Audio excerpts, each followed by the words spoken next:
नमस्कार all of you. मैं राजेश कुमार। आपकी बायो की क्लासेज हमने रिवीजन टेस्ट सीरीज में स्टार्ट की हैं। उसके लिए मैं आपके लिए आज विज्ञान की एक हमारी लाइव क्लास चल चुकी है। उसके बाद आज सेकेंड क्लास है रिवीजन टेस्ट की। उसमें हम आपको बेसिकली कोशिका से लेकर जीव विज्ञान का जो आधार रखा गया वहां से लेकर अंतिम तक आज के मॉडर्न युग तक जो भी बदलाव आ रहा वहां तक ले जाएंगे, बस स्टेप बाय स्टेप वीडियो के द्वारा। तो आप समझने की कोशिश करें। तो आज हम बात करते हैं जरा साइटोलॉजी की। साइटोलॉजी के बारे में बात करते हैं, जहां से जीवन की उत्पत्ति हुई है। देखो पहली बात साइटोलॉजी है क्या? साइटोलॉजी ठीक है, समझ साइटोलॉजी। तो साइटोलॉजी के बारे में हम अच्छे से डिटेल से समझते हैं। देखिएगा, इससे पहले हमने देखा सेल के बारे में बताया था, कोशिका के बारे में, लेकिन आज उन स्टेप बाय स्टेप क्रम से डिटेल चलेगी आपकी, उसे देखते हैं। आप देखो साइटोलॉजी है क्या? कुछ नहीं। देखो साइटो शब्द जो होता है सेल का रूपांतर है, सेल का मॉडिफाइड रूप है साइटोलॉजी। तो साइटोलॉजी में क्या है हमारा? द स्टडी ऑफ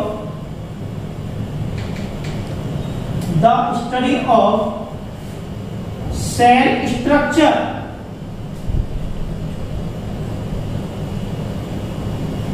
किसके?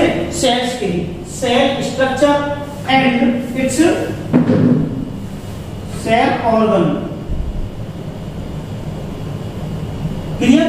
इनके बारे में जो इनका अध्ययन करेंगे हम, उसी को साइटोलॉजी कहेंगे। अब साइटोलॉजी क्लियर, कोई दिक्कत है नहीं?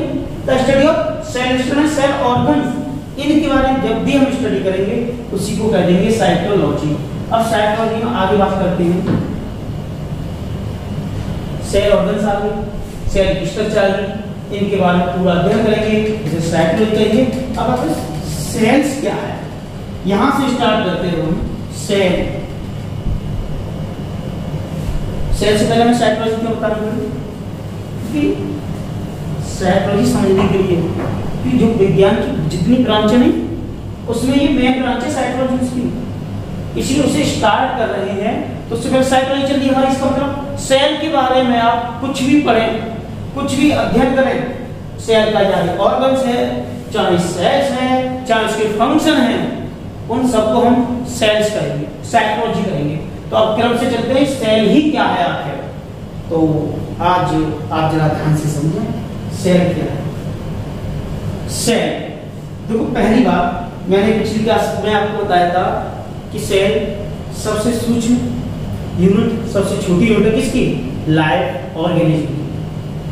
जीवित जितने भी जीव हैं, सजीव हैं, सबका निर्माण कोशिका से हुआ है, तो उसके अध्ययन करते हैं। तो सेल क्या है? सेल तो सेल कुछ नहीं है। देखो पहले आप खोज बात करते हैं, तो एक वर्ड है आपका सेल का। ये किस भाषा का है?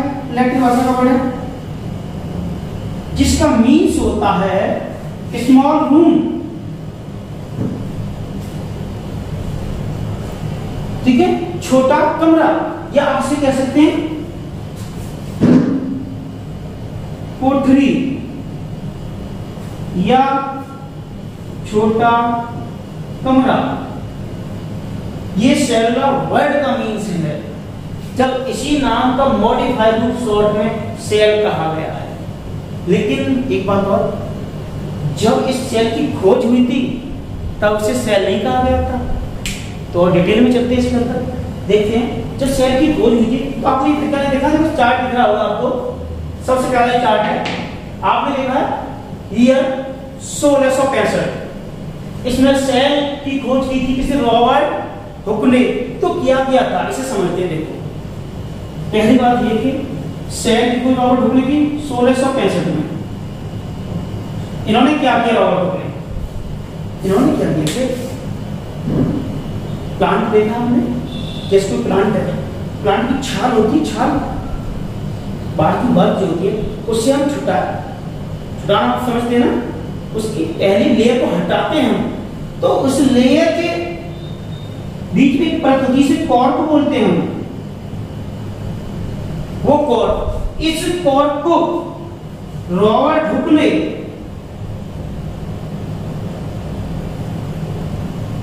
अब वेल डेवलप, अभी सूक्ष्म मशीन आई थी माइक्रोस्कोप, खुद बनाई थी उन्होंने, आवर्धक लेंस बनाकर रेजोल्यूशन पावर की।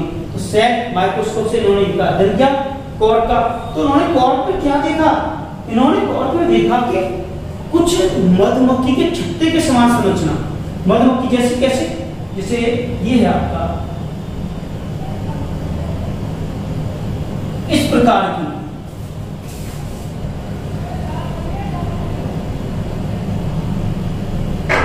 इस प्रकार की सेल जुड़ती गई, ये मधुमक्खी के छत्ते में संरचना दिखाई देने लगी। तो इन रूपों को ही जब इन्होंने खोज की तो इन्होंने इसको बोला एकक। रॉबर्ट हुक ने क्या नाम दिया, तो आज का ध्यान रखना, तो रॉबर्ट हुक ने सेल्स की जो खोज की, हमने सेल्स की खोज की, वो खोज की जिस संरचना को उन्होंने देखा मधुमक्खी के या छत्ते के समान संरचना में देखा, उसे उन्होंने एकक नाम दिया। ठीक है, एकक का मतलब उनका मीन्स क्या था, बिल्डिंग ब्लॉक्स।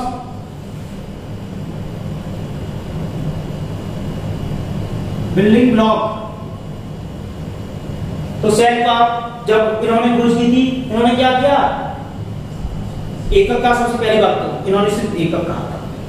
दूसरी बात, उस एकक का मीन्स जब आगे निकाला गया तो उसका ही अर्थ होता है कोठरी, छोटी सी, छोटा सा कमरा, जिसे बिल्डिंग ब्लॉक कह सकते हैं आप, बिल्डिंग ब्लॉक। तो सेल का बिल्डिंग ब्लॉक कह सकते हैं, एकक या सेलुलर, क्योंकि इन सब का मीन ही छोटा कमरा है, ओनली छोटा कमरा, एक छोटी सी जगह इन्होंने कहा था जो अपनी रिपोर्ट में। अब जिस पे एकक नाम दिया इन्होंने और स्टडी की, जिस बुक में इन्होंने स्टडी की इसकी माइक्रोस्कोप द्वारा, उसे अपनी रिपोर्ट प्रकाशित की,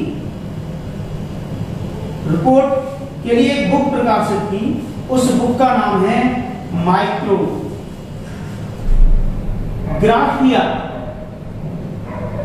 इस बुक का नाम याद रखना। इन्होंने अपनी रिपोर्ट प्रकाशित की थी जिसे कहते हैं माइक्रोग्राफिया। ठीक है, अब लेकिन क्या कहते हैं इन्होंने, वास्तविक बात तो ये है, हम जितना पढ़ते हैं रॉबर्ट हुक का भी उनको श्रेय जाता है, लेकिन रॉबर्ट हुक ने जिस कोशिका की खोज की, वो कोशिका में होकर क्या थी, वास्तविक जब अध्ययन करके बताऊंगा, वो सिर्फ एक डेड सेल वॉल थी। इसका अध्ययन किया है रॉबर्ट हुक ने। तो आपने देखा इन्होंने कोशिका की खोज तो की, ओनली डेड सेल वॉल की, वो एक कोशिका नहीं थी जिनको इसका श्रेय मिला नहीं है रॉबर्ट हुक ने कोशिका सेल की। लेकिन एक तो बात है, एक बात तो सिद्ध हुई कि जब इन्होंने किसी न किसी की बात की शुरुआत तो कर दी, और वो शुरुआत काफी होती, यानी कि आग लगाने के लिए थोड़ी चिंगारी की जरूरत होती, वो आग लगा दी इन्होंने। कोई ऐसी सूक्ष्म चीज भी है इस दुनिया में जो होती है जिससे सब शरीरों का निर्माण हुआ है, चाहे वो प्लांट हो चाहे एनिमल हो। ये बात भी आगे होनी डिटेल से किसने कहा, कैसे कहा, तो इसमें नहीं कह सकते हम, आगे इसी को क्रम सुने। ठीक है, तो इन्होंने किसकी खोज की, डेड सेल वॉल। अब बात आती है, या आप कहते हैं मृत कोशिका, मृत कोशिका या मृत कोशिका, शुद्ध भाषा में कहते हैं इसे हिंदी में भित्ति, सेल वॉल को कोशिका भित्ति कहते हैं, उसकी खोज की थी। तो 1665 में आप देखा, इससे देखें इसकी तुलना, ये मैंने समझा है, इससे तुलना करें 1665 में सेल की खोज का तो श्रेय जा रहा है किसे, रॉबर्ट हुक को। लेकिन इसके साथ ये ध्यान रखना, इन्होंने खोज तो किया है लेकिन डेड सेल वॉल की, यानी कि वास्तव में वो एक सेल नहीं थी, ये ध्यान रखना आपको। अब बताती है तो सेल कौन सी थी सर, ये समझ में आया आपको, किसने खोज की, रॉबर्ट हुक ने सेल की। कहाँ की, पेड़ की छाल में, रिवाइज करते हैं, पेड़ की छाल में छत्ते जैसी ने संरचना मिली थी। कहां पर, अपनी माइक्रोस्कोप बनाकर की इन्होंने, उस माइक्रोस्कोप में उन्होंने देखा कि मधुमक्खी के छत्ते ऐसे कुछ कोष्ठक नजर आ रहे हैं, कुछ कोष्ठक नजर आ रहे हैं। उस कोष्ठकों को इन्होंने नाम दे दिया क्या है, एकक। ठीक है, एकक या बिल्डिंग ब्लॉक। उसी का हमने जब, क्योंकि प्रॉपर भाषा साइंटिस्ट में विदेश में क्या है, लैटिन, उस लैटिन भाषा का मीन निकाला तो वर्ड आया सेलुला। इस सेलुला का ही आजकल जो हम कहते हैं सेल, इसी का एक मॉडिफाइड रूप है सेल।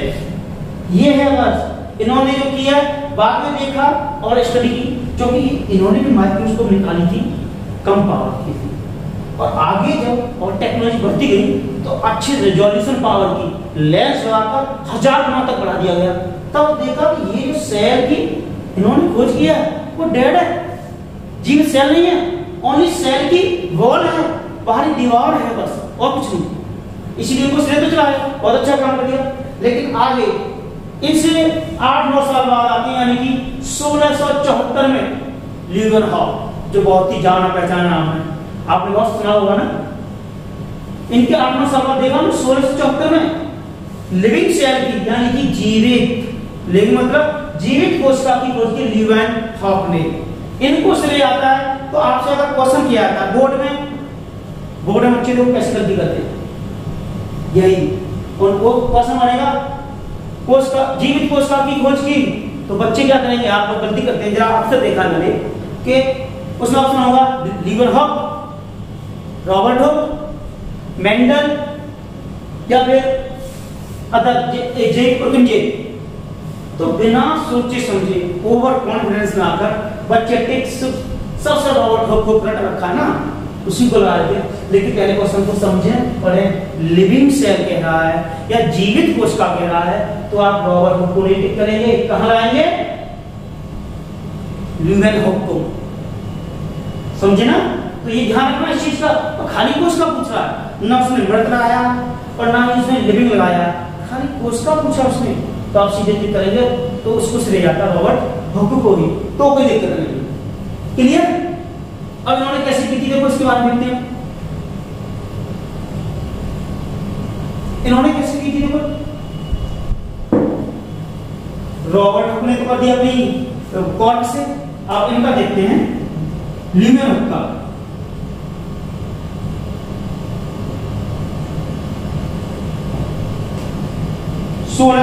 में इन्होंने क्या काम किया, तालाब के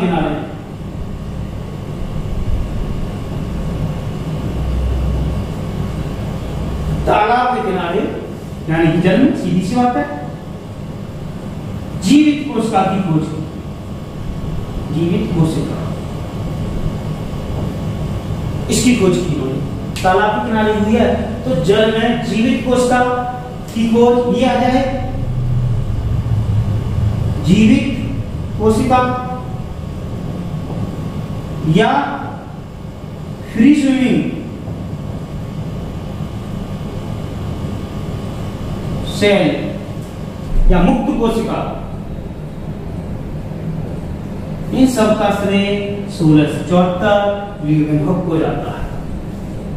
ठीक है। अब बात आती है यहां तक कोशिका की खोज हो गई, कोशिका की यहां तक खोजी, लेकिन अभी तक हमें ये ध्यान नहीं है, ये ज्ञान नहीं है कि इस कोशिका के अंदर कुछ होता है। पहली बात तो ये, यही तात्विक वाली बातें इन्होंने बताई, सिद्ध करके दिखाया कि छोटी सी कोशिका होती है। लेकिन अब कोई ये कहे कि कोशिका के अंदर भी कुछ होता है, तो विश्वास करने वाली बात तो है, क्योंकि विज्ञान है, प्रूफ करके दिखाना होगा। तो इसमें इन्होंने भी प्रूफ करके दिखा दिया कुछ है, लेकिन इसके अंदर भी कुछ है, ये वाली बात अभी तक नहीं किसी को बच पा रही थी हमसे, साइंटिस्ट को सिद्ध करके दिखाना। अब कैसे करें, तो अब इनसे कुछ समय बाद, इससे कुछ समय बाद, कुछ का मतलब कुछ सदियों तक, बस शताब्दी बीत गई थी, 1800 जब न्यूक्लियस की हुई, लेकिन उसकी बात नहीं करेंगे। पहले हम बात करते हैं सेल की, सेल का साइज की बात कर लेते हैं। पहले सीरियल से क्रम में चलेंगे, सब चीज की खोज करेंगे, सबको डिटेल से पढ़ेंगे, लेकिन उससे पहले आप साइज देख लेते हैं। सेल का साइज कैसा होता है, आपने देखा है सेल का साइज जनरली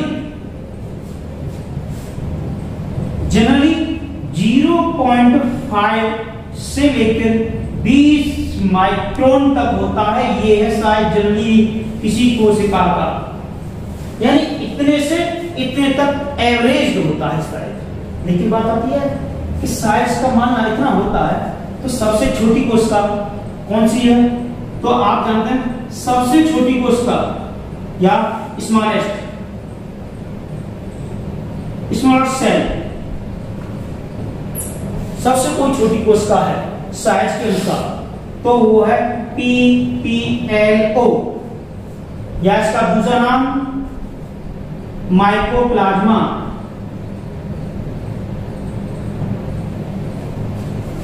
PPLO या माइकोप्लाज्मा, इसे गौर से समझ लें। स्मॉलेस्ट सेल है माइकोप्लाज्मा या PPLO। इसे PPLO क्यों कहते हैं? इसकी फुल फॉर्म क्या है? इसकी देखने से P मतलब प्लूरो, P मतलब प्लूरो, और दूसरी है निमोनिया, निमोनिया। A मतलब लाइक, O मतलब ऑर्गेनिज्म। समझे?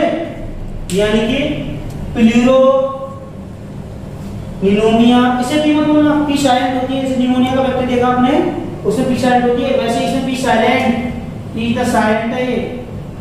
निमोनिया लाइक ऑर्गेनिज्म, इसी को शॉर्ट में PPLO कहते हैं या माइकोप्लाज्मा कहते हैं, जैसा भी क्वेश्चन बन सकता है, इसी को कहते हैं।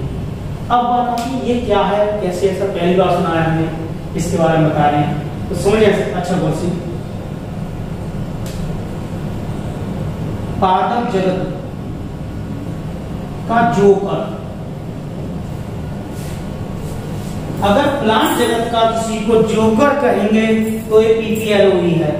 पता नहीं जोकर कैसे नाम रखा गया, क्योंकि आप जोकर के बारे में जानते हैं, सर्कस देखा है, सर्कस में देखते हैं कि जोकर विभिन्न प्रकार के रूप से हमें मनोरंजन कराता है, विभिन्न प्रकार के रूप। वही प्लांट जगत में ये स्थान रखता है। क्यों? क्योंकि इसकी सेल में, अगर प्लांट इसकी सेल होगी, इसकी सेल है, उसकी सेल में सेल वॉल नहीं होती, ना तो सेल वॉल और ना ही सेल प्लाज्मा या लेयर कह सकते हो, एब्सेंट दोनों, कुछ नहीं होता इसकी सेल में। अब ये माना इसकी सेल में जान नहीं है, इसमें कुछ भरा हुआ है और इसमें जान नहीं है तो रूप बदलेगा और हम पर ये भाई ऐसी आती है। किस वजह? जितना हमें सामान्य वेट है, अगर 1 कुंटल का वजन दे दो गड़बड़ाएगा ना स्ट्रक्चर, वैसे इसमें है। इसकी जो बाहरी लेयर है उसमें इतना दम नहीं है कि अपने भी वजन को झेल ले, इसीलिए कहते हैं कि इसमें क्या नहीं होता, लेयर नहीं होती है बाहर की, ठीक है। इसीलिए जिसे जहां तो जैसा डाल दो वैसी ही आकृति निर्धारित कर लेता है, वैसी आकृति इसकी बन जाती है, इसीलिए इसे पादप जगत का जोकर कहते हैं। और क्वेश्चन और क्या बनेगा, देखो इसी से कितने क्वेश्चन होते हैं, बहुत सारे, कंपटीशन से लेके आपके एकेडमिक कहीं भी सबसे ज्यादा होता है इस क्वेश्चन का। पादप जगत का जोकर किसे कहूंगा? PPLO, ठीक है। अगर क्वेश्चन आ जाए सजीव जगत का, सजीव जगत की सबसे छोटी कोशिका, यही है, इससे छोटा इस दुनिया में कोई है ही नहीं, PPLO से छोटा।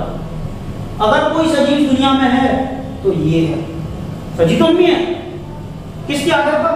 साइज, इससे छोटी कोई सेल ही नहीं है इस दुनिया में, जिसका साइज बताया था आपको। इसका साइज, PPLO का साइज आप जानते हैं, इसका साइज यहां लिख देते हैं, 0.1 से लेके 0.3 माइक्रोन। और जब अभी हम क्या बता रहे थे कि जनरली सेल्स का साइज कितना होता है, 0.5 से लेके 20 माइक्रोन तक। तो जो जनरली साइज आ रहा उससे छोटी है ना, उससे छोटी है 0.1 और 0.5, यानी आधा माइक्रोन। और ये कितना है? 0.1 माइक्रोन। अगर वो आधा है 50 पैसा है तो ये कितना है 10 पैसा। तो सही 5 गुना छोटा हो गया तुलना में।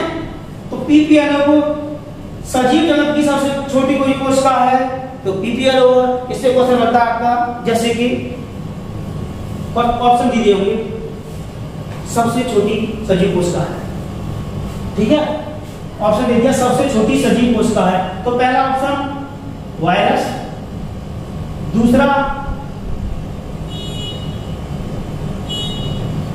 दूसरा बैक्टीरिया, तीसरा फंजाई, चौथा पीपीएलओ या माइक्रोऑर्गेनिज्म है, एक ही बात है, माइक्रोऑर्गेनिज्म, ठीक है। जब ये है आपके, तो अगर पूछा सजीव जगत की सबसे छोटी कोशिका पूछ ले या सबसे छोटी जीवित कोशिका पूछ ले तो यही है माइक्रोप्लाज्मा लगाना आपको, वरना कुछ बच्चे बैक्टीरिया लगाते हैं, कोई वायरस लगा देता है, लेकिन जो गलत होता है। सबसे छोटी में जीवित कोशिका में आपका पीपीएल आता है। प्लाइड समझने से प्लूरो निमोनिया लाइट ऑर्गेनिज्म, इसका साइज ये हो गया। अब आगे बात करते हैं, हम करते हैं पाथोलॉजी की बात, प्लांट किंगडम में। प्लांट किंगडम में बात करें तो देखते हैं कि, ठीक है, तो अब बात करते हैं सेल प्लांट जगत में तुलना करते हैं इसकी, कि प्लांट जगत की बात करें तो प्लांट किंगडम में स्मॉलेस्ट सेल आती है, तो आपको पीपीएलओ लिखना है। तो इससे आप समझते होंगे पीपीएलओ क्या हुआ, एक प्लांट कैटेगरी का है, वो समझे ना, प्लांट कैटेगरी का है। तो प्लांट कैटेगरी की ही कोशिका सबसे छोटी है, इससे छोटा कोई जंतु नहीं है। इन जंतुओं की और सभी जीवों की सबकी तुलना करें ना, तो प्लांट है एक ऐसा जिसे पीपीएलओ कहते हैं, वही है सबसे छोटा। शायद बता दें आपको, इसका बताया था अभी 0.1 से लेके 0.3 माइक्रोन, या आप कहेंगे सर इसे मीटर में जो आप सबसे ज्यादा पढ़ते हैं उसमें कन्वर्ट करें तो 10 की पावर -7 मीटर, ये होता है इसका साइज। ये किसकी प्लांट एलिमेंट में स्मॉलेस्ट सेल की। अब बात करें लार्जेस्ट सेल किसमें, ओनली प्लांट की बात करेंगे, एनिमल्स में नहीं आ रहे, उससे तुलना करेंगे। तो प्लांट की बात करें तो आपने सुना है निविसा, निविसा एक पादप है, पौधा है, जिसमें से फाइबर निकलता है, और ये एक फाइबर जितना लंबा होता है उतनी बड़ी एक कोशिका होती है, इसमें और कोई कोशिका अटैच ही नहीं होती। एक कोशिका इतनी बड़ी लंबाई बढ़ती आती है, जैसा आपने देखा है केमिस्ट्री पढ़ा होगा, गोल्ड की तन्यता सबसे ज्यादा होती है, किलोमीटर तक उसका वो बना सकते हैं हम। वैसे ही इस फाइबर की तन्यता, इस सेल की तन्यता सबसे ज्यादा है कि इतनी तन्यता हो जाती है कि ये फाइबर में सबसे बड़ी सेल कहलाती है प्लांट में, ठीक है। निविसा पौधा ये होता है, इसीलिए हम इस फाइबर का नाम भी रख दिया गया है हम रेमई फाइबर। सबसे बड़ा कोशिका है प्लांट। अब बात होगी प्लांट की, एनिमल किंगडम है, एनिमल किंगडम। चलो इसकी बात करते हैं एनिमल किंगडम की। अब एनिमल किंगडम हम देखते हैं तो सबसे पहले बात करें स्मॉलेस्ट की, स्मॉलेस्ट सेल कोई है, और एक बात करें लार्जेस्ट की।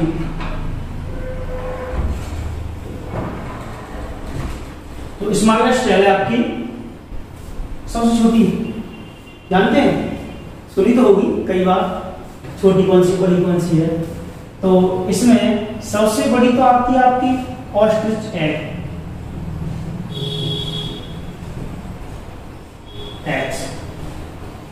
ऑस्ट्रिच एग्स सबसे बड़ी एक बात और आती है, वो आपको यही क्लियर कर देता हूं, एक लार्जेस्ट एक बिगेस्ट, ये और क्लियर कर लो। अगर लार्जेस्ट आ रही है, क्योंकि आप चक्कर में जाओगे, तो मैं यही क्लियर कर देता हूं दोनों को साथ साथ में। लार्जेस्ट लिखकर आ रही है तो समझो लंबाई में ज्यादा, वो कौन सी है?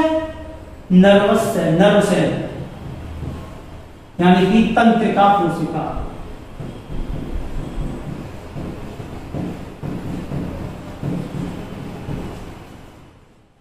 नर्व सेल सबसे लंबी कोशिका है। अब बड़ी की बात करें तो बड़ी में आया ऑस्ट्रिच,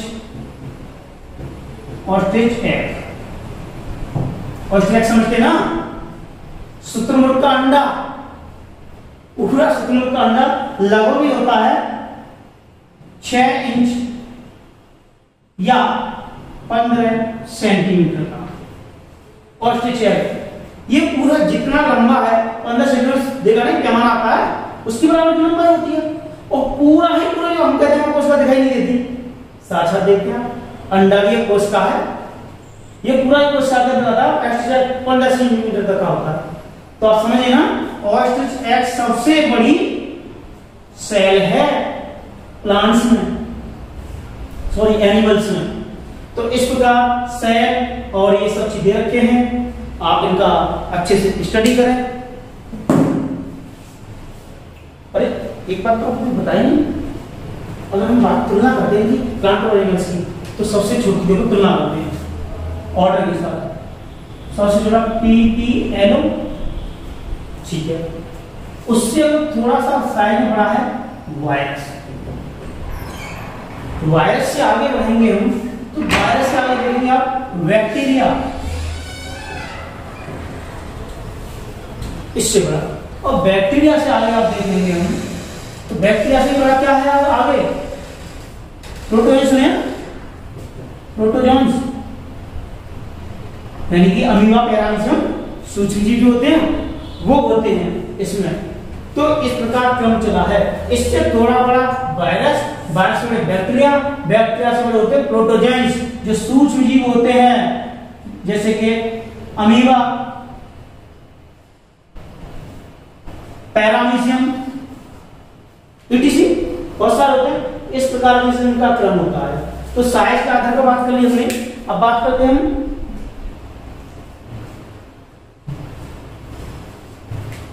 शेप की, किसकी शेप कैसी होती है। शेप के आधार पर साइज कितने प्रकार की होती है। साइज देख लिया आपने, अब शेप की बात करते हैं। सेल्स की एक बात ध्यान रखना, हमारी सेल का हमारे शरीर से या किसी भी जीव के शरीर से आकार के अनुसार, शेप के अनुसार कोई संबंध नहीं है। ये नहीं है कि इस प्रकार की सेल होगी तो आकार ऐसा ही होगा। विभिन्न प्रकार की सेल होती है, जैसे कि आपको एक नमूना दिखाते हैं जी, कंप्यूटर होता है सर, तो लास्ट में फाइल निकालना है, सेकंड में 7वें नंबर पे होता है।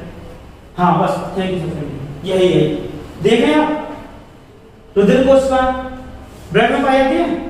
आपको पहले बात बताने से थोड़ी, ब्लड क्या है? ब्लड क्या एक ऊतक है? ब्लड एक टिश्यू है, और कैसा? लिक्विड रूप में पाया जाने वाला एकमात्र, यानी कि ओनली लिक्विड फॉर्म में यही टिश्यू पाया था पूरी बॉडी में हमारी।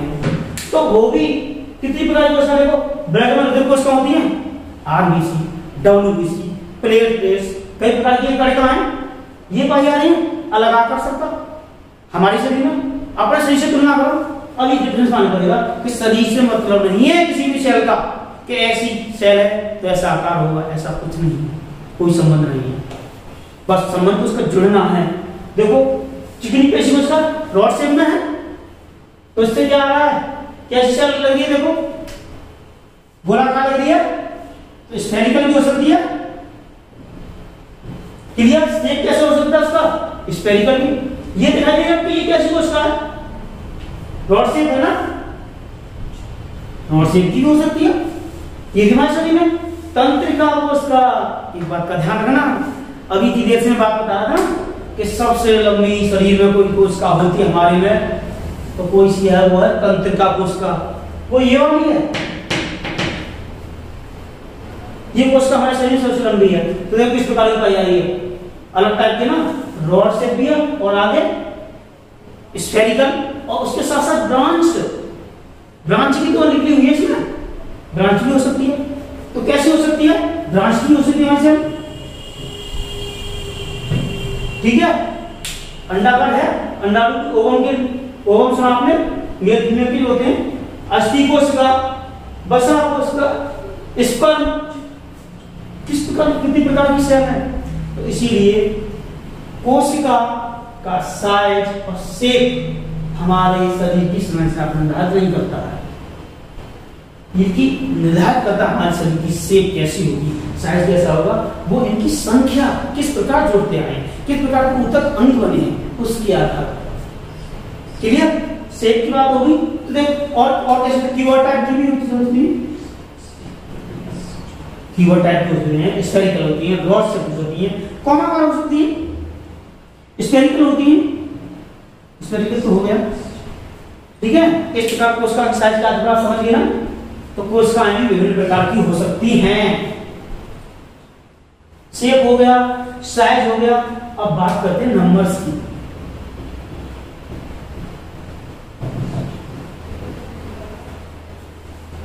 इसके आधार पर मैंने तुम्हें पहले बताया था पिछली बार, नंबर क्या था, नंबर मतलब अगर एक कोशिका जुड़ी है किसी चीज से, कोई एक कोशिका से मिलकर बना रहा और कोई दो या दो से अधिक, तो सीधी सी बात है सेल्स के नंबर के आधार पर कौन से हो गए ये वाले, एक कोशिकीय या यूनिसेलुलर,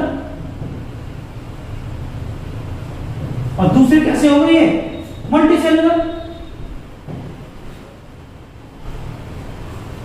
इस प्रकार दो प्रकार की कोशिकाएं, ठीक है। और यूनिसेलुलर कौन से आते हैं, जिनका संपूर्ण शरीर एक कोशिका से मिलकर बना होता है। जैसे आपने अमीबा देखा है, पैरामीशियम है, बैक्टीरिया है, सब एक कोशिकीय हैं, लेकिन क्या सजीव नहीं है ना। और मल्टीसेलुलर आते हैं, हम सभी पेड़ पौधे जीव जंतु मल्टीसेलुलर हैं जो हमें दिखाई देते हैं, लेकिन क्या ये भी सजीव है, ये भी सजीव है, क्या ये सजीव से ऊपर है, नहीं है, तो ये भी सजीव, बस ये नामकरण किस आधार पर है, नंबर्स ऑफ सेल, किसमें ज्यादा कोशिकाएं, इसमें ज्यादा कोशिकाएं, इसीलिए इन्हें बांट दिया गया है। क्या ये जीवन नहीं जी रहे, क्या ये नहीं जी रहे, इसकी बात फर्क इतना है कि इसकी एक कोशिका में जीवन की सभी क्रियाएं चल रही हैं और इसकी वो अनेक कोशिकाएं जीवन की सभी क्रियाएं या तो कोशिका के आधार पर या ऊतकों के रूप में, संगठन के रूप में मिल जाती हैं और वर्कआउट करती हैं, या तो ऊतक के आधार पर या कोशिका के आधार पर या अंग के आधार पर या ऑर्गन सिस्टम अंग तंत्र के आधार पर या फिर आपकी संपूर्ण बॉडी बनाकर जैसे कि हम कार्य करती हैं। लेकिन जो इनमें हो रहा है वो इनमें हो रहा है, बस फर्क क्या है, प्रोसेस पैटर्न उस अलग है। हम श्वसन के लिए हमारे मल्टीसेलुलर श्वसन के लिए प्रजनन के लिए विभिन्न प्रकार के अंग हैं, ऑर्गन है, ऑर्गन सिस्टम है, इनमें वो नहीं, इनमें वो सब चीज कोशिका के एक ही कोशिका के अंदर हो रही है। जैसे पिछली क्लास में बताया था तुम्हें लैब सेशन में कि श्वसन जो लेते हैं, अमीबा है श्वसन लेता है तो किसी पार्टिकल को यहाँ ले लेता अपने अंदर और ये फैला देता है और श्वसन ले लेता पूरा। और इसी विधि से अगर मानव करे, मानव करता है अगर,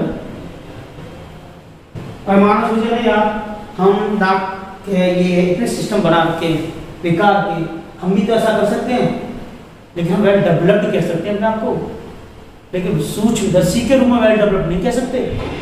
इसीलिए अगर हम इसकी तुलना भी करें, ऐसे करके भी देखें, तो इसमें तो एक ही सेल है, लाखों करोड़ों सेल है ना। बताइए अगर ऑक्सीजन यहाँ से लेकर वहां उस अंग तक पहुंचानी है तो लगभग हमारी विज्ञान कहती है लगभग 3 वर्ष का टाइम लगेगा। तब तक आप समझते हो अगर कोई डेड बॉडी 24 घंटे में उसका में सड़ान पैदा हो जाती है और इतनी देर वो नीचे जाएगी तो क्या होगा, बचेगा वो नहीं बच सकता। इसीलिए हम इस विधि को चाहकर भी नहीं कर सकते। ये फर्क है बस इसमें, ठीक है। तो नंबर्स के आधार पर जीव जंतु को दो ही प्रकार के आधार पर बांटा गया है, यूनिसेलुलर और मल्टीसेलुलर। अब बात करते हैं, ठीक है, ये चीज आपको समझ में आई। तो आगे चलते हैं, शेप साइज ये आप समझ रहे हैं, तो उसके बाद चलते हैं सेल थ्योरी पर। सेल थ्योरी, सेल थ्योरी समझे आप।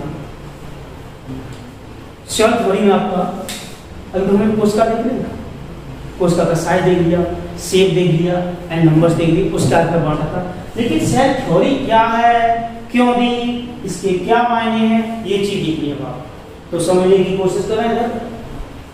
सेल थ्योरी की सीधी सबसे पहले ये बात करते हैं, 1838-39 में दो वैज्ञानिक थे,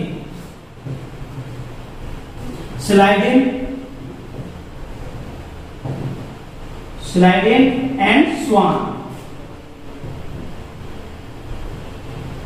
इन्होंने प्रतिपादित किया है सेल थ्योरी। क्या कहा है इन्होंने सेल थ्योरी में? इन्होंने कहा पहली बात, चाहे सजीव है कोई, लाइव सेल है, और वो लाइव सेल या तो प्लांट्स की है या फिर एनिमल्स की है, किसी की है लाइव सेल या प्लांट्स की या एनिमल्स की, कोई भी, यानी कोई ऑर्गेनिज्म होता रहता है, ठीक है, जीवित कोशिका है, लेकिन वो क्या है, मेड अप किससे बनी है, मेड अप किससे बनी है, प्लांट ऑर्गेनिज्म सेल। इनका सब प्लांट या ये, चलो यहां ले लेते हैं इसे, प्लांट है या एनिमल है, in life organism made up of cells, सभी सेल्स से मिलकर बने हैं, ये बात कही है उन्होंने पहली बात। दूसरी बात, यानी सीधी बात, इन्होंने एक बात कह दी है, कोई भी जीव है, चाहे सजीव में, चाहे प्लांट है, चाहे एनिमल है, सब कोशिकाओं से मिलकर बने होते हैं, ठीक है, सभी जीवों का निर्माण कोशिकाओं से मिलकर बना होता है। और दूसरी बात कही कि यही जो कोशिका है, cell is a structure and functional unit of किसकी, ऑर्गेनिज्म की। सेल क्या है, स्ट्रक्चर एंड फंक्शनल यूनिट है किसी भी जीवित कोशिका की या किसी भी जीव की। वो कैसे, अगर सेल, सीधी सी बात, सेल संगठित हो रही है, कुछ बना रही है, उसमें संरचना आती है पूरी शरीर की, इसीलिए स्ट्रक्चर कहते हैं। अब प्रत्येक सेल में सभी फंक्शन हो रहे हैं, इसीलिए इसे फंक्शनल कहते हैं। इसीलिए इसकी परिभाषा हम समझाते नहीं है और बताते हैं, अपने बन जाती है।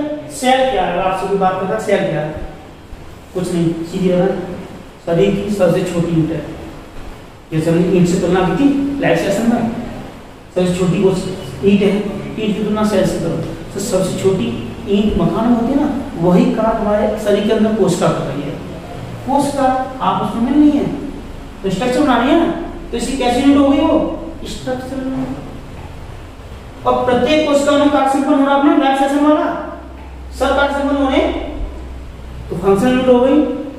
इसीलिए किसी भी ऑर्गेनिज्म सेल क्या है, स्ट्रक्चर फंक्शन यूनिट है, और कह सकते इसे फंडामेंटल यूनिट। फंडामेंटल यूनिट ये होती है किसी भी कोशिका में। ये बात इन्होंने कही, लेकिन ये गलती कर बैठे, इस बात का ध्यान रखना आप। इन्होंने गलती कहां की है, इन्होंने गलती यहां कर दी, ये तो कह दी कि कोई भी जीव है, इससे बड़ा है कोशिका से, और कोशिका कहाँ है, उसकी क्लासिफिकेशन की या फिर इनके शरीर के स्ट्रक्चर की, फंक्शन की यूनिट है, सबसे छोटी यूनिट है। फंडामेंटल यानी कि मूलभूत इकाई, ये कह दी। लेकिन एक बात सिद्ध नहीं कर पाए, जो इनके भी एक और गुरु आए, वो इन्होंने क्या कहा वो समझे आप। तो इस सिद्धांत को उन्होंने आगे बढ़ाया, यानी कंट्रीब्यूट किया। तो इस सिद्धांत को कंट्रीब्यूट, सेल थ्योरी कंट्रीब्यूट की, सेल थ्योरी कंट्रीब्यूट।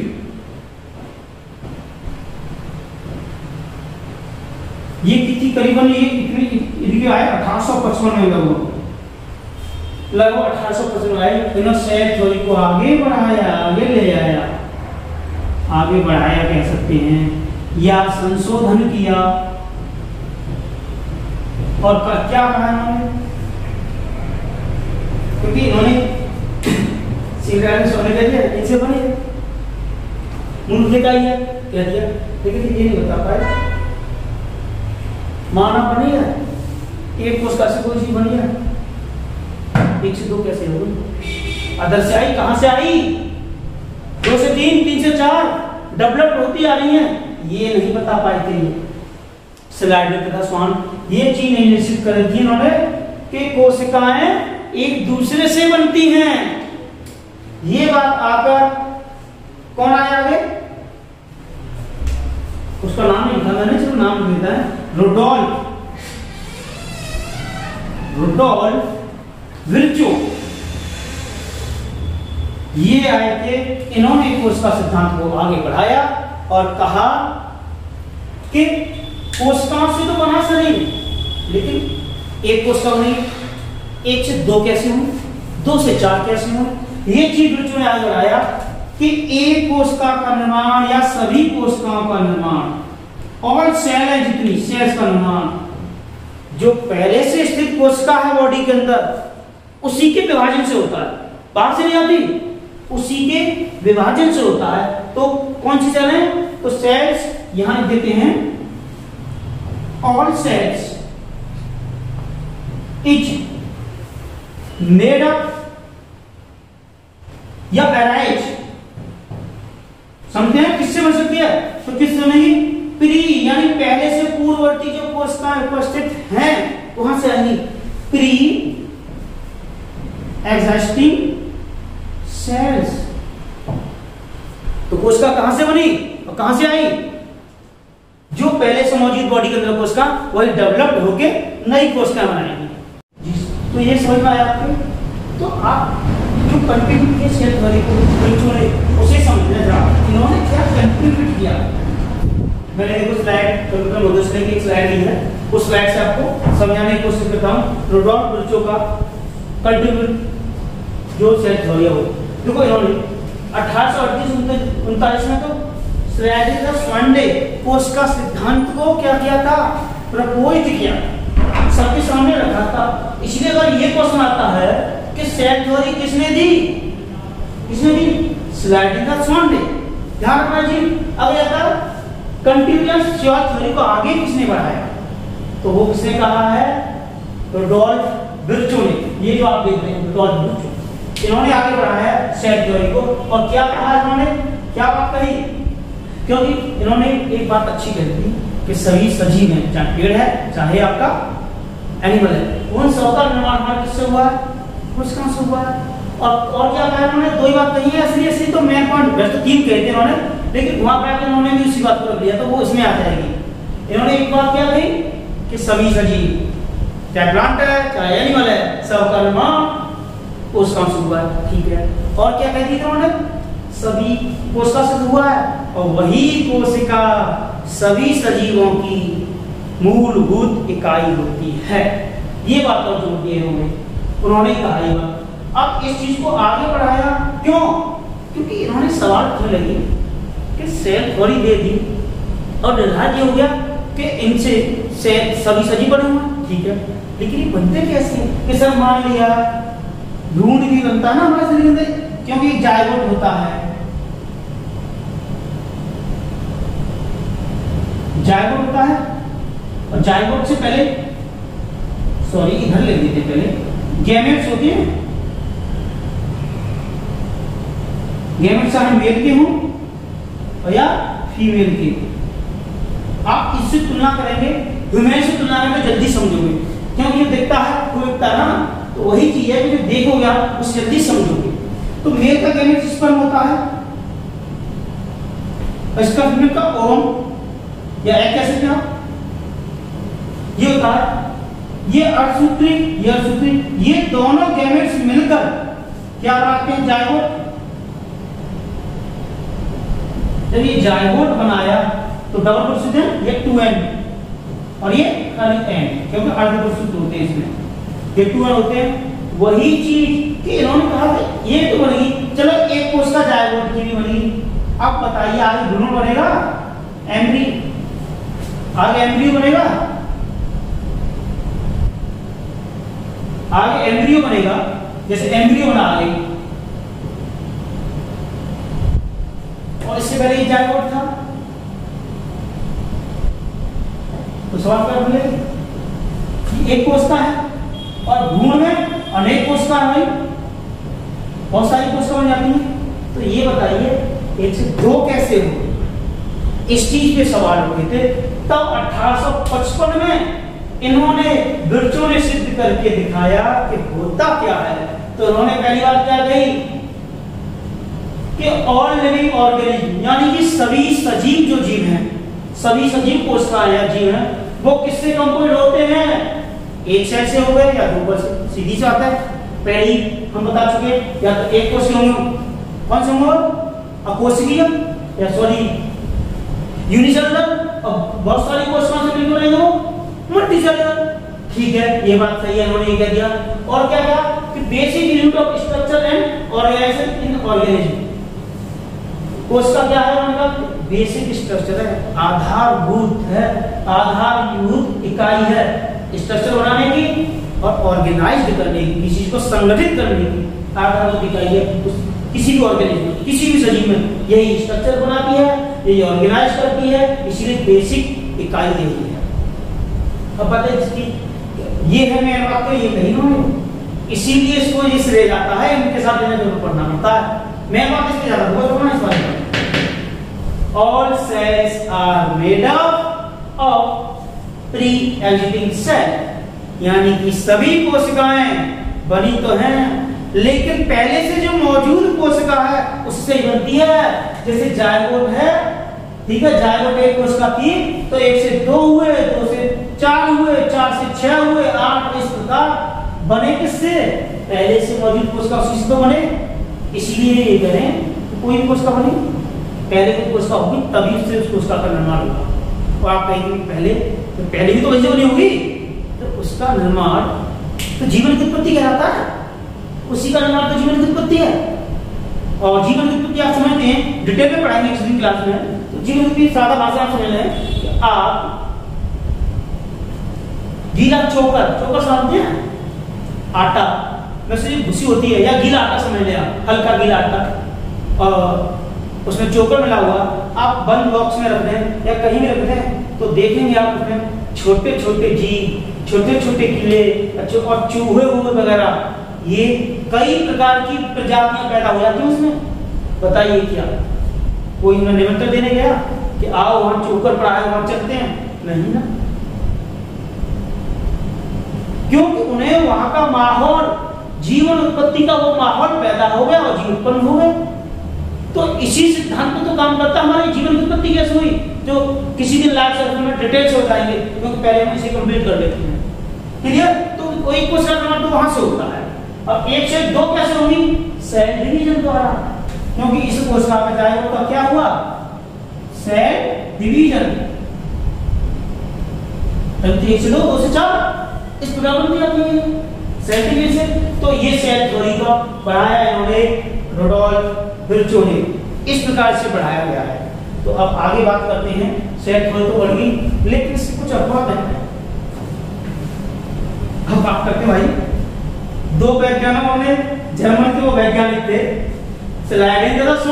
एक बॉटनिस्ट थे और एक जियोलॉजिस्ट थे। इन दोनों ने तो सेल थ्योरी दी, उसके बाद कंट्रीब्यूट किसने कर दिया, रुडोल्फ विर्चो ने। फिर भी आपके अपवाद रह गए, वो थे, वो आज भी है, वो दूर नहीं हुआ, वो अपवाद आज भी मौजूद है। तो आप समझते हैं वो क्या अपवाद है, सेल थ्योरी का अपवाद क्या है।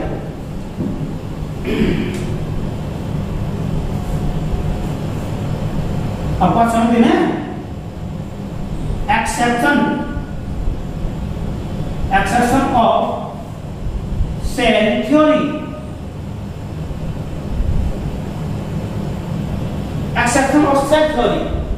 ऐसे देखो अपवाद, अपवाद के बारे में सुन ले। शुद्ध हिंदी वाले देख सकते हैं अपवाद कहते हैं इसे। अपवाद समझते क्या? शुद्ध भाषा में समझे तो यानी लीक से हटके काम करना अपवाद कहलाता है। या जो नॉर्मल सिद्धांत क्या आता था और रिएक्ट क्या होता है, इसे अपवाद कहते हैं। तो देखो लीक से हटके क्या सिद्धांत था अपवाद में, एक्सेप्शन ऑफ सेल थ्योरी। उसमें क्या था, इन्होंने क्या करा, इन्होंने क्या कि अपवाद में इसका अपवाद का मेन चीज है वायरस। वायरस जिससे आज हमारा पढ़ाने का तरीका आपके सामने ना आना, ये सब किसकी वजह है? इनकी देना, ठीक है ना। तो वो अपवाद आज ही बना हुआ है और आज के जमाने को उसी युग में जी रहे हम। सब बच्चे से लेके बूढ़े तक सबकी जवान पड़ी है वायरस, समझ रहे ना। कोरोना वायरस की बात कर रहे हैं तो वो वायरस की जो गुत्थी है अब भी नहीं सुलझी। वो कैसे है? क्योंकि ये किसी सेल थ्योरी को नहीं मानता,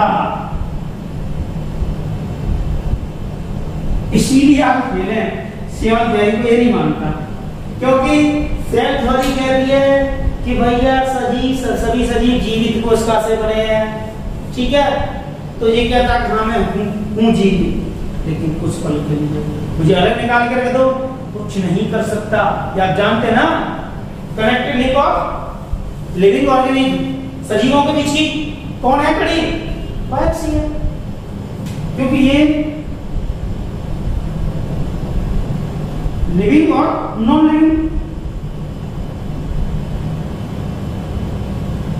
दोनों की ओर रखता है। लिविंग की ओर क्या है, क्यों है, देखो क्यों बात है। अब इसे सजीव मान के, ठीक है, मान लिया सजीव है। आप सजीव को उल्टे से सॉरी कर जाइए। अगर ये सजीव है, ठीक है, किसी सेल में गया, चला गया, तो उसके बाद उसमें क्या करेगा? ये गुणन करेगा, अपनी ग्रोथ करेगा ना, ग्रोथ किया और रिप्रोडक्शन, समझ रहे ना। रिप्रोडक्शन मतलब जनन प्रजनन, अपनी संख्या को बढ़ाएगा, ये करनी चाहिए तो लिविंग है। लेकिन भाई चलो मान लिया लिविंग है, तुम ये करते हो, लेकिन लिविंग सर्विस है तो अपने बल पर एक कोशिका में ये सब चीज होना चाहिए ना, बिना किसी पर डिपेंड हुए। तो बताइए अगर इसी लिविंग सेल में से इसे हटाकर कर रहे ना, जैसे अलग ले लिया हटाकर, तो ये कोई भी क्रियाविधि नहीं दिखाएगा। एक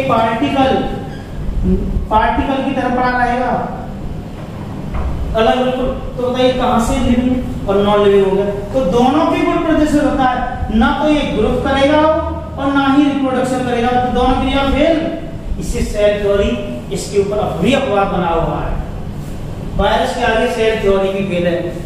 जब दो वैज्ञानिक होगा ये होगा इसमें स्लाइडेन स्वान का और रुडोल्फ विचलो का, लेकिन आज तक अब भी वायरस से घबरा रहे हैं, इसलिए आज भी फेल है। तो वायरस को न तो किसी वर्गीकरण में रखा किसी वैज्ञानिक ने और ना ही किसी जीव सजीव में रखा है, इसीलिए इसे बिल्कुल अलग connected link of living organism, दोनों के बीच की लिंक है कि अगर सजीव कोशिका में आ गया तो वृद्धि भी करेगा, विकास भी करेगा, और इसे अलग निकाल दिया तो निर्जीव कण की तरह बाहर पड़ा रहेगा।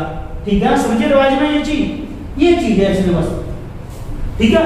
तो सबसे बड़ा अपवाद है, ये ध्यान रखना, सेल थ्योरी का कोई अपवाद है अकेला तो सिर्फ वायरस है। लेकिन थोड़ा सा अपवाद शुरू में आपको एक एग्जांपल देते हैं, एक और अपवाद आता है, लेकिन वो सब लोगों को एक पिक्चर है, आपने सुना है सेक, यहां लिख देते हैं सेक, या फिर सेक का मतलब था सहवाल, और का मतलब कवक, और इसी का नाम दे दिया गया इसमें लाइकेन, बहुत सुना होगा ये। तो जीवों के वर्गीकरण में शैवाल और कवक इनका कोई स्थान नहीं है, यही अपवाद मान सकते हैं। लेकिन मेन अपवाद वायरस ही है, क्योंकि ये दो जीवों का मिक्सचर है, इसलिए अपवाद में श्रेणी में मेन फोकस में नहीं, ओनली वायरस है, समझे। ठीक है, तो सेल थ्योरी और उसका बात ये सब आप समझ चुके हैं। आगे नेक्स्ट टॉपिक देखते हैं। नेक्स्ट टॉपिक आपका आता है, ठीक है सर, थोड़ी कंप्यूटर में होता है सेल स्ट्रक्चर। तो अब बात करते हैं हम, अब आपकी समझ में आया सेल थ्योरी वगैरह। अब बात करते हैं सेल के टाइप, क्योंकि आपने क्या पढ़ा अभी, साइटोलॉजी पढ़ी थी,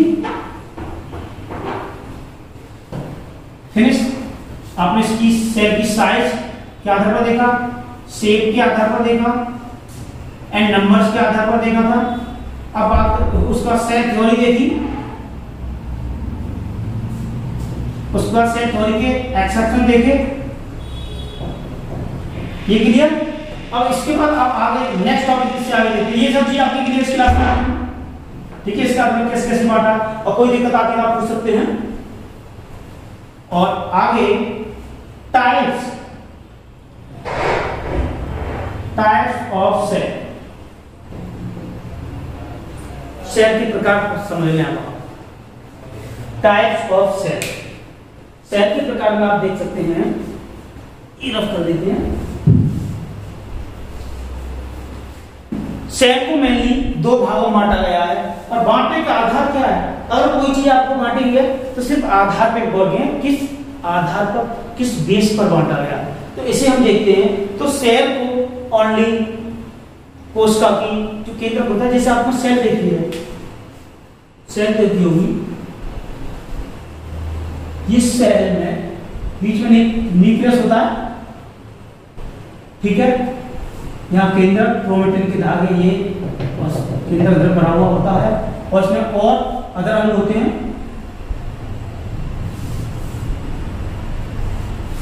माइटोकॉन्ड्रिया, क्लोरोफिल वगैरह, राइबोसोम और अंग होते हैं। इसमें एक और लेयर चढ़ी होती है। इस प्रकार हम किसी केंद्र को देखते हैं तो कोशिका की संरचना क्या है, स्ट्रक्चर क्या है, स्ट्रक्चर के बेस पर सेल्स टू टाइप की होती है, ठीक है, टू टाइप की। और आधार पर ये समझ थोड़ा सा, जिस सेल के बीच में ये केंद्र होगा ना, बीच में केंद्र, उसके आधार पर बांटा गया। तो सेल की स्ट्रक्चर के आधार पर बांटा है, लेकिन स्ट्रक्चर कौन सी स्ट्रक्चर, सेल तो समान सी लगती है, लेकिन स्ट्रक्चर इसके केंद्र की संरचना, ठीक है, न्यूक्लियस की स्ट्रक्चर, ये है मेन आधार। तो न्यूक्लियस की स्ट्रक्चर के आधार पर बांटा है सेल को। तो न्यूक्लियस की स्ट्रक्चर के आधार पर से दो भागों में बांटा गया, वो आप समझने की कोशिश करें। पहला प्रोकैरियोटिक,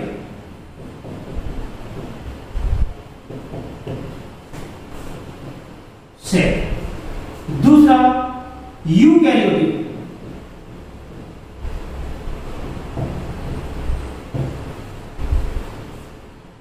इसे समझने की कोशिश करें।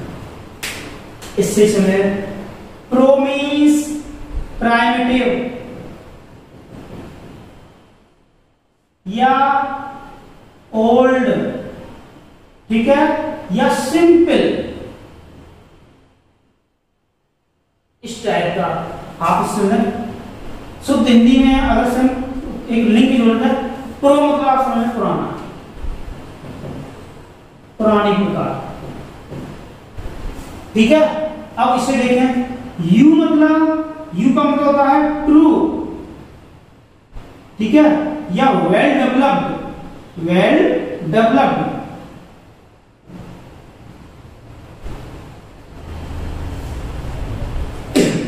वेल डेवलप्ड या ट्रू। अब क्या वेल डेवलप्ड, ओनली बीच में पाया जाएगा न्यूक्लियस का एक केंद्र में, वो वेल डेवलप्ड, ठीक है। और ये वाली दो किसमें पाई जाती है, जैसे आपने देखी है बैक्टीरिया सेल देखी है, बैक्टीरिया या blue green algae, prokaryotic cell में ये वाली है। और यूकैरियोटिक में और मैं और सभी आएगी, और मैन एंड प्लांट्स सब समझ लेना, सब इधर समझ देखो। इसमें देखते हैं अंतर क्या है उस न्यूक्लियस की संरचना के आधार पर, देखो इधर इस पे गौर कीजिएगा, प्रोकैरियोटिक, यूकैरियोटिक सेल। प्रो मतलब प्राइमरी, प्राइमरी मतलब आद्य, आद्य मतलब पुरानी, ओल्ड टाइप की, प्रारंभिक, जिससे शुरुआत हुई है वो। और कैरियर माने क्या होता है, इस कैरियर माने, कैरियर माने होता है न्यूक्लियस, इस न्यूक्लियस के आधार पर जो, तो इसका मतलब पुराने टाइप का न्यूक्लियस, और यहां पर ट्रू या वेल डेवलप्ड, यानी कि वेल डेवलप्ड न्यूक्लियस, यानी कि केंद्रक वेल डेवलप्ड होगा, उस केंद्रक के आधार पर ही बांटेंगे। लेकिन कुछ और भी अंतर होते हैं, वो आप समझने की कोशिश करो चार्ट से। देखो पहली बात हम यू में और ट्रू में, ट्रू में कितना है, कैसी है सेल, अविकसित यानी इनिसिपिएंट, अविकसित या अविकसित कह सकते हैं, क्योंकि केंद्रक इसमें होता तो है, लेकिन क्या होता है, जो केंद्रक में अलग भरा हुआ पदार्थ है, ये वाला भरा हुआ पदार्थ देखना में, इस वाली कोशिका में ये दीवार नहीं होती बाहर की, बाहर की है दीवार नहीं है, तो इसमें फैलेगा ना, और ये फैलेगा, तो इसीलिए प्लांटाइड कह रहे हैं कि एक जगह इकट्ठा नहीं है इसका डीएनए या केंद्र का जो पार्ट है, पूरे साइटोप्लाज्म में, पूरे प्रोटोप्लाज्म में फैला हुआ है, और इसीलिए इसे प्लांटाइड कहते हैं। क्योंकि आपने देखा नहीं है कि वेल डेवलप्ड घर या बिल्डिंग किसे कहते हैं, या किचन अलग, बाथरूम अलग, रसोई अलग, सब कुछ अलग, इसे वेल डेवलप्ड कहते हैं। ट्रू या यूकैरियोटिक टाइप का, इससे तुलना कर रहे हैं। अब पुराने टाइप में घर झोपड़ी में होता या कैसे भी होता, तो देखा सब अस्त व्यस्त पड़ा हुआ है, बिल्कुल सेम इसी में है, इसमें इसका न्यूक्लियर पदार्थ फैला हुआ है सब में। लेकिन अगर इसी में संरचना बना दी हमने न्यूक्लियस के अंदर की गैप, तो इसमें बंद हो जाएगा ना, जिसका जो पार्ट है उसके आधार पर ही आएगा, इसीलिए ये फर्क है इसमें। तो इसका केंद्र कैसा है, सुविकसित, वेल डेवलप्ड, तो पूर्ण विकसित न्यूक्लियस पाया जाता है। और दूसरा अंतर देखें इसमें, लेकिन वो किससे रहा है सब, वेल डेवलप्ड कहना किससे हो रहा है, ये जो केंद्र के बाहर की जो एक लेयर है ना, जिसे हम केंद्रक कला कहते हैं, न्यूक्लियर मेम्ब्रेन बोलते हैं, न्यूक्लियर मेम्ब्रेन या केंद्र कला बोलते हैं, उसके आधार पर ऐसा ये प्राइमेटिव क्यों है, क्योंकि लेयर नहीं है तभी तो फैल रहा सब। तो इसका नाम क्या है, केंद्र कला का अभाव होता है, इसलिए पूरा संपूर्ण कोशिका में देखो सार्वजनिक में बिखरा हुआ रहता है। क्लियर? ये लेकिन इसमें जब आपको मान लें कोई दीवार लग रही है, न्यूक्लियर मेम्ब्रेन है, तो रोकने का कार्य करेगी, किसलिए लग रही है, तो इसलिए वेल डेवलप्ड है। और केंद्र के अंदर भी एक केंद्रिका न्यूक्लियस कहते हैं, वो पाई जाती है। क्लियर? अब तीसरा देखें, इसमें डीएनए जो होता है वो राउंड शेप का होता है, यानी सर्कुलर तो होगा, सर्कुलर के साथ नेक्ड, नेक्ड जानते हैं, नग्न, नग्न होता है इसमें, यानी कि इसका समझे ये अंतर है, क्योंकि इसका डीएनए नेक्ड है, नेक्ड मतलब इसका कोई कवर नहीं है, और कवर किससे चढ़ता है, हिस्टोन प्रोटीन से। तो इसका मतलब इसका डीएनए में हिस्टोन प्रोटीन एब्सेंट होती है, हिस्टोन प्रोटीन एब्सेंट रहेगी प्रोकैरियोटिक में, लेकिन इसमें प्रेजेंट होती है, डीएनए के साथ ही जुड़ा होता है हिस्टोन प्रोटीन। ठीक है? तो इसका क्या होगा, डीएनए प्लस हिस्टोन प्रोटीन, और फिर डीएनए का हिस्टोन प्रोटीन एब्सेंट होगा, ये फर्क है दोनों में। और लेकिन इसमें बात करते हैं ओनली ऑन, इसमें गुणसूत्र पाए जाते हैं, कोई भी एकोस्की जीव या यूनिसेलुलर जीव देखना उसमें है एक ही गुणसूत्र पाया जाता है, केवल एक सिंगल क्रोमोसोम पाया जाएगा। लेकिन कई गुणसूत्र, मल्टीपल गुणसूत्र किसमें पाया जाते हैं, इसमें यूकैरियोटिक कोशिका में वेल डेवलप्ड है, सब कुछ है, तो उतने ही वेल डेवलप्ड प्रकार के गुणसूत्र पाए जाते हैं, बहुत सारे गुणसूत्र पाए जाते हैं, सब में अलग अलग है। आपने देखा है कि चाहे ये कोशिका दोनों प्रकार में, प्लांट में भी होती है और एनिमल्स में होती है, लेकिन हमारा शरीर कितना मानो, कितनी बड़ी, कितनी कोशिकाओं से मिलकर रहा है, लेकिन गुणसूत्र कितने हैं, 46, ठीक है, या 23 पेयर्स, ये गुणसूत्र हमारे, हमारी कोशिका के अंदर जब हम वो है, लेकिन प्लांट और आलू की तुलना करें हम, ये मानव भी है, और आलू की तुलना करें तो उसमें अकेले में उसमें हमसे ज्यादा 48 गुणसूत्र भाई, 48 है, हमसे ज्यादा हो गए। देखो छोटा सा आलू है, तो इसका ध्यान रखना, शरीर से, शरीर की स्ट्रक्चर से या शरीर की जो कोशिकाओं से मिलकर बना संगठन से गुणसूत्र का कोई मतलब नहीं है, कोई मतलब नहीं है गुणसूत्र का। और तो और अगर वो कोशिका प्रोकैरियोटिक प्लांट आती है तो ओनली ऑन सिंगल गुणसूत्र पाया जाएगा उसमें, यूकैरियोट में पाए जाते हैं, और यूकैरियोट में सब आती हैं, प्लांट सेल भी और एनिमल सेल भी, क्योंकि इस यूकैरियोट को और आगे दो भागों में बांटा गया है, वो आगे बताएंगे अभी तुम्हें। क्लियर? यहां से अब आगे बात करते हैं। इसके अंदर देखो पहली बात तो सिंगल गुणसूत्र है, इसमें बहुत सारे, लेकिन प्रोकैरियोटिक में पुराने टाइप की कोशिका में कुछ अंग होते हैं महत्वपूर्ण, गिने चुने, जो मेन है ना मैन, वो तो मेन चीज होती नहीं है इसमें, ना माइटोकॉन्ड्रिया होता है, ना ही हल्का होता है, ना एंडोप्लाज्मिक रेटिकुलम होती है, ना गोल्गी बॉडी होती है, ना लाइसोसोम, ना सेंट्रोसोम, ये कोई चीज पाई ही नहीं जाती। इसीलिए से भाई थोड़ा टाइप में मान ले या कुछ ही मान ले, सिंपल टाइप है, इसमें ये सब कुछ नहीं है। वह मतलब और द्वितीय झिल्ली प्रयोग अंग होते हैं, वो कुछ होता ही नहीं इसमें। इसमें सभी कोशिका अंग होते हैं, ऐसा कोई सा भी अंग नहीं है इसमें ना हो, इसमें जो इसमें कुछ, लेकिन हाँ राइबोसोम इसमें भी है, राइबोसोम इसमें भी है, लेकिन इसमें तो सब है ना, इसमें ओनली राइबोसोम और बीच में डीएनए, वो भी सिंगल वाला, सिंगल गुणसूत्र में, हिस्टोन प्रोटीन भी नहीं, कुछ नहीं पाया जाता है। इसीलिए बहुत ही सिंपल टाइप की कोशिका है, कुछ ज्यादा नहीं है। अब इसकी और जो कोशिका विभाजन कैसा होता है इसका, फिजन अथवा मुकुलन के द्वारा। अगर इस कोशिका में एक कोशिका से दूसरी कोशिका बननी है तो या तो मुकुलन द्वारा हो, बडिंग द्वारा। आप बडिंग जानते हैं? नहीं जानते हो तो समझ लीजिए बडिंग क्या होती है, ये सब लोग कैसे होता है।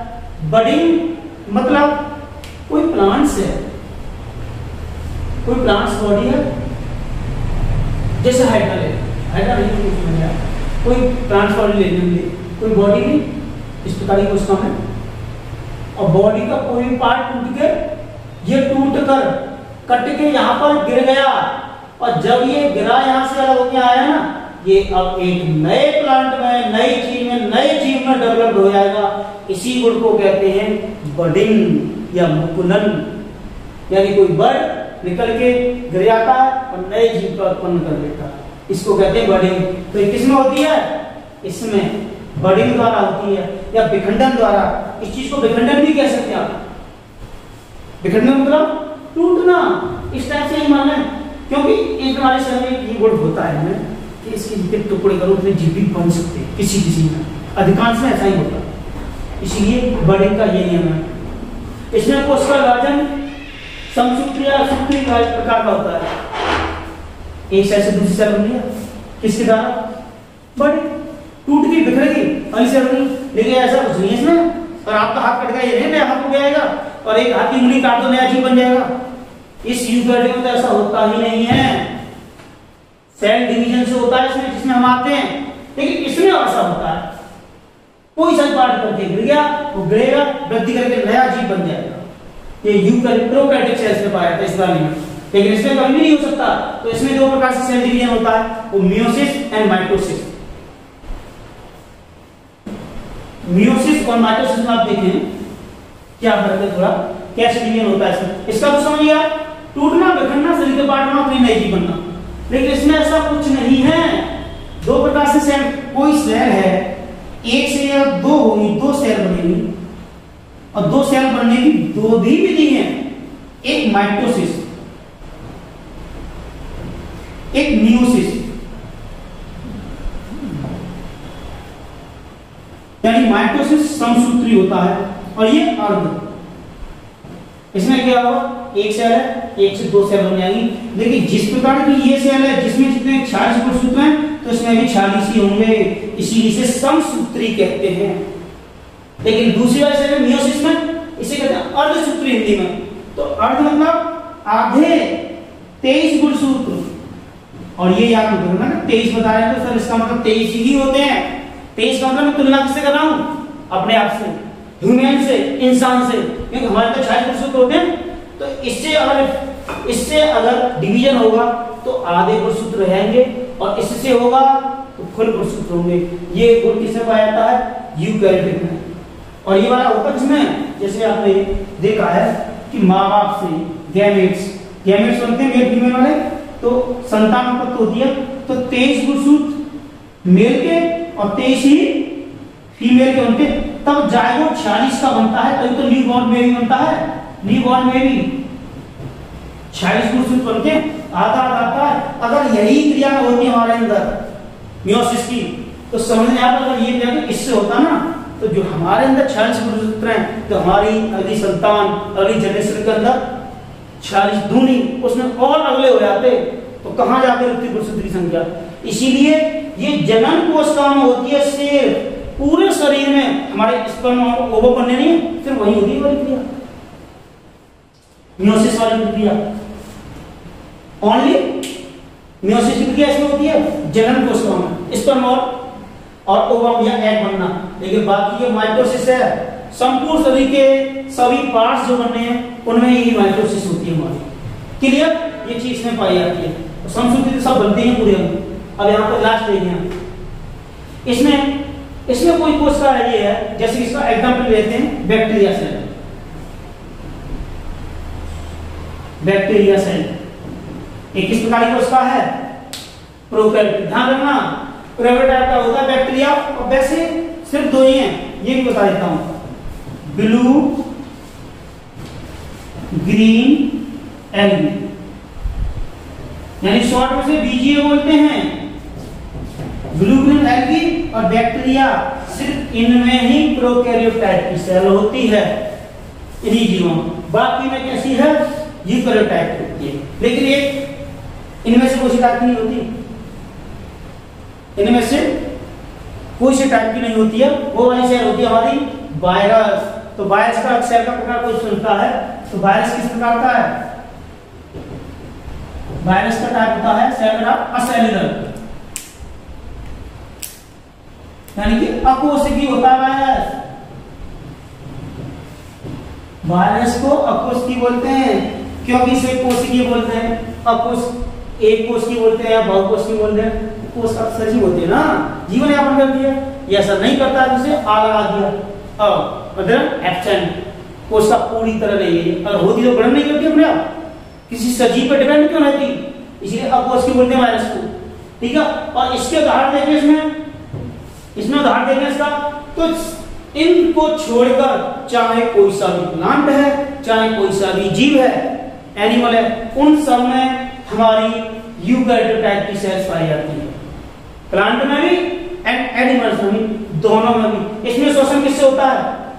थोड़ा सा इसमें, जैसे कि जो सेल होती है, इसकी इकाइयां मुड़े जाती है, फोल्ड हो जाती है, फोल्ड दिया हुआ इसमें, इनफोल्डेड। हाँ, यदि अंतर बनते हैं, फोल्ड हो जाती है, उससे कहते हैं मीसोसोम। उससे शोषण करते हैं ये, किसकी सहायता से? मीसोसोम से। लेकिन हम या प्लांट, हमारे अंदर श्वसन का एक अंग है महत्वपूर्ण, जिसे क्या बोलते हैं? कोशिका का पावर हाउस या बिजली घर, विद्युत गृह। ठीक है? कुछ ही मानना है जिसमें एटीपी के रूप में ऊर्जा होती है, उसे क्या कहते हैं? माइटोकॉन्ड्रिया। माइटोकॉन्ड्रिया बोलते हैं, इसके थ्रू होता है हमारे अंदर। तो एग्जाम्पल आप समझ ही चुके हैं, कौन सी यूकैरियोटिक, कौन सी प्रोकैरियोटिक। आपको डायग्राम से समझाते हैं सर। लास्ट वाली कंप्यूटर महोदय जी, लास्ट की एक हमारी स्लाइड होगी, उसे दिखाएं जरा। ये ठीक है, तो इससे समझिएगा। देखो ऊपर वाली आपको कोशिका दिख रही है यूकैरियोटिक टाइप की, मैंने ये सब बताया नहीं, सब इसमें है, जरा से समझने की कोशिश करो।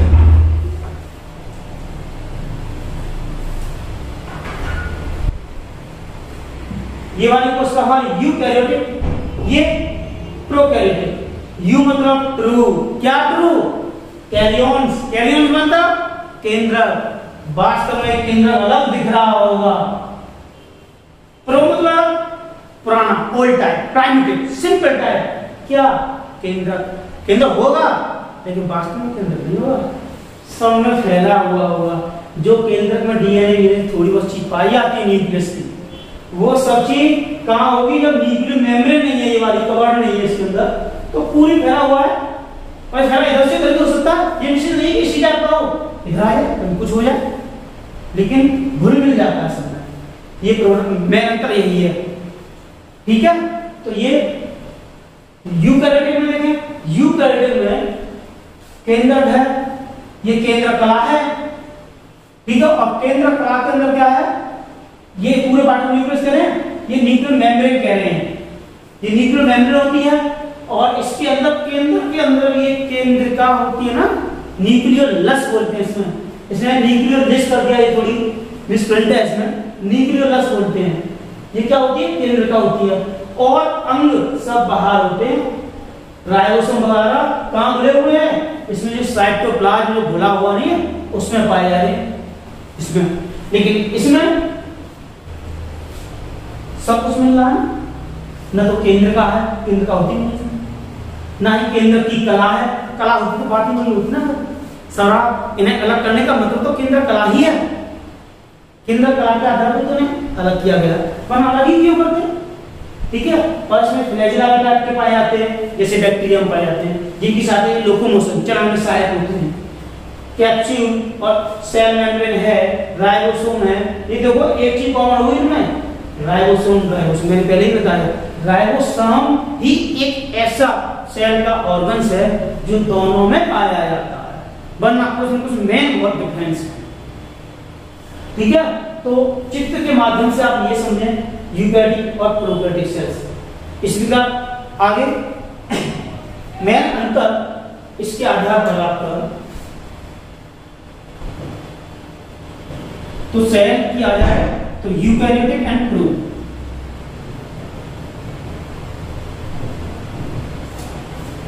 सेल यू कैरियोटिक सेल, और तीसरा है आपका असेलुलर।